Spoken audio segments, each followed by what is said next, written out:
Por este tipo de cosas es que López ya no traga a Anabel Hernández, pero creo que la pregunta es pertinente.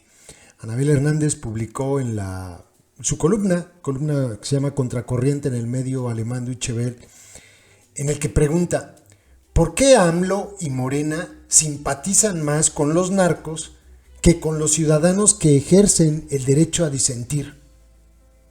Sí, ¿no? Es muy interesante. ¿Será que ve a unos como enemigos y a otros como aliados? Este video no le va a gustar a los adoctrinados de la secta. Van a empezar a decir: ya le llegaron al precio a Anabel.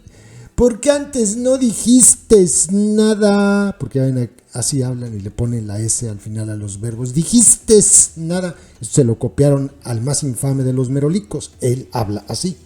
También le pone la S al final a los verbos. Así de tarimapendecuaro es. Pero bueno, les comparto lo que publicó Anabel Hernández. ¿Por qué el presidente de México, López, ella le pone el nombre completo, para mí es López nada más? ¿Por qué el presidente de México, López, y su partido Movimiento de Regeneración Nacional, alias la secta, parecen simpatizar más con los narcos que con los ciudadanos que ejercen en el marco de la Constitución su derecho a disentir de él y su régimen?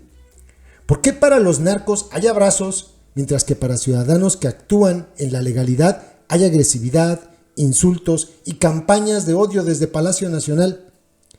Desde que inició en diciembre de 2018 su gobierno, López ha dicho que no hará la guerra contra los productores y traficantes de drogas. Desde entonces su política pública es de abrazos, no balazos, hacia esos criminales.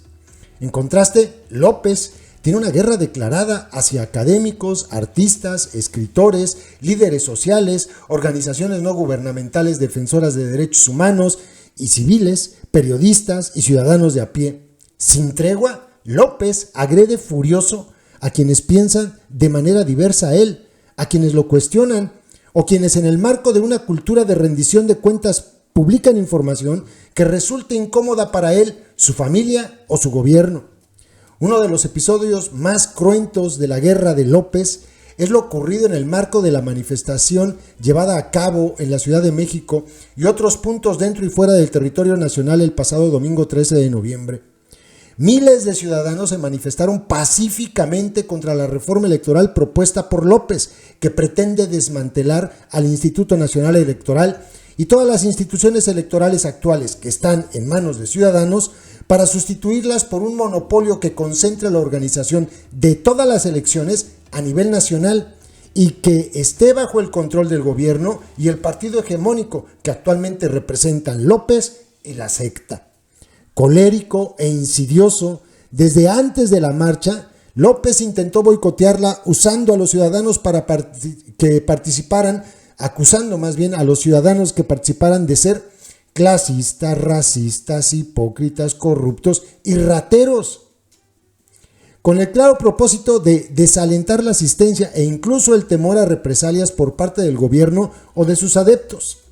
Si López dedicara la misma constancia, ardor, empeño y tiempo para combatir a los cárteles de la droga y otras organizaciones de crimen organizado, que las que dedica todos los días a descalificar, denostar y boicotear a los ciudadanos, incluyendo periodistas, seguramente los índices de inseguridad nacional y de poder real de las organizaciones criminales hubieran ya disminuido sustantivamente en lo que va del sexenio, pero no es así.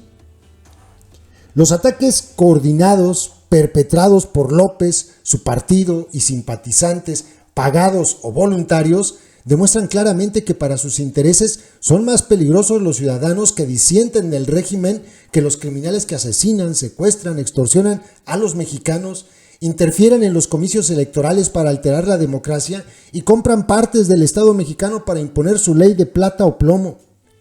Ya había mostrado esta actitud en los comicios del 2021 cuando agradeció a los narcos su comportamiento en los comicios: secuestro de candidatos, robo de urnas e intimidación a funcionarios electorales en Sinaloa. Pero se lanzó a insultar a los electores de la Ciudad de México, en donde la secta perdió varias alcaldías en lo que antes era el principal bastión de simpatizantes de López. Para los ciudadanos que López considera disidentes, hay denostación todos los días. Mientras que para los narcos hay órdenes de liberación, como el caso de Ovidio Guzmán López, narcotraficante del cártel de Sinaloa arrestado en octubre de 2019 y liberado por orden directa de López. Hay cordialidad, como aquella que López tuvo con la madre de Joaquín Guzmán Loera, padre de Ovidio, condenado a cadena perpetua en 2019 por sus crímenes de narcotráfico y a quien saludó personalmente en marzo de 2020 en plena pandemia. E incluso ahora miembros del partido, de la secta, quieren construir museos del narco, como propuso el alcalde de Badiraguato, Sinaloa, José Paz López Elenes, quien piensa usar recursos públicos para perpetuar la imagen de los sanguinarios narcotraficantes originarios de la región como Joaquín Guzmán Loera, el Chapo, e Ismael García, el Mayo, líderes del cártel de Sinaloa. ¿De qué lado está López? Y ojalá no respondan como resorte él y sus autómatas que con la gente más desprotegida, más pobre o vulnerable, porque ese es el sector que más ha salido perjudicado con la ingobernabilidad y el mayor poder del crimen organizado, ocasionados por los abrazos del gobierno federal. Los ciudadanos que habitan en los 32 estados de la República están a merced de al menos 109 organizaciones criminales entre grandes, medianas y pequeñas que se disputan el país como si fuera un pastel. Esto de acuerdo a un informe de inteligencia elaborado por la Secretaría de Marina en el mes de septiembre pasado, del cual tengo copia y cuyos datos pueden confirmar a través de diversos documentos que forman parte de los archivos de la Secretaría de la Defensa obtenidos por Guacamaya Leaks. A consecuencia de la inacción del gobierno para combatir de manera estratégica e inteligente el crimen organizado, lo cual es competencia federal, las 109 organizaciones se dedican a un amplio abanico de delitos: extorsión, secuestro, tráfico de personas, tráfico de órganos, robo de hidrocarburos a través de la ordeña de ductos o robos de pipas de petróleos mexicanos y narcotráfico. En prácticamente todo el país ocurren estos delitos de manera simultánea, asfixiando y pervirtiendo la economía legal, exprimiendo los recursos económicos de los ciudadanos e imponiendo el terror. Justamente porque la población más pobre tiene menos instrumentos económicos y culturales para resistir el embate de las organizaciones criminales y por eso son los más vulnerables, son los más afectados. López presume que su gobierno está dedicado a los pobres y a la transformación de México, pero una condición esencial para que la gente pueda gozar de cualquier programa social es estar vivo. Y el gobierno de López no puede garantizar eso a los habitantes de México. Las altas cifras de homicidios violentos y desapariciones siguen prácticamente inmóviles desde el inicio de su gobierno, mientras que el control territorial que ejercen las organizaciones aumentó.